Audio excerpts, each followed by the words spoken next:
out of the house and ignores Grace following him while explaining those are not her real parents. They are two adults that the community assigned to her as her new parents. They were not originally married either, and she thinks they are freaking crazy. Del does not care. He pushes her away and drives back to the library, where he throws up all his pain. Meanwhile, Violet asks Grace to come back to California with them because she cannot do this alone anymore and they need to become a real family. Before the trio leaves, Patrick visits Del at the library to invite him to come to California with them, since his skills would be very well received. There is a team of doctors that has come up with new ways to harness the complexities of the human mind, but since this speech does not impress Del either, Patrick leaves after writing the address on a random book in case Del ever changes his mind. Moments later, Grace leaves the town with Violet and Patrick, crying her heart out as she looks at her new parents' neck scars and remembers what is waiting for her in California.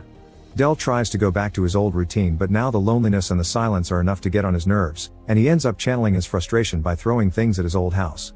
After a night spent dreaming of Grace playing old movies in the library, Del decides to take out all the files with the pictures to describe what he sees. He remembers every face and their names, but also their occupations, their personalities, and their reading taste. As he realizes he was never truly alone and this lifestyle does not suit him anymore, Del desperately searches the library for the address Patrick left without being careful with the books for once. The trip to California is long and arduous, but Del is a survivor and has brought plenty of supplies with him. Whenever he finds a road blocked by other cars or he runs out of gas, he simply changes into a different abandoned vehicle and keeps going. Once he finally makes it to California, it is quite overwhelming for Dale to see the glowing lights of a working city, but he pushes through his antisocial tendencies until he finds Grace's home. Patrick and Violet are around, so Del waits until night falls and everyone goes to bed before grabbing the gun and breaking into the house.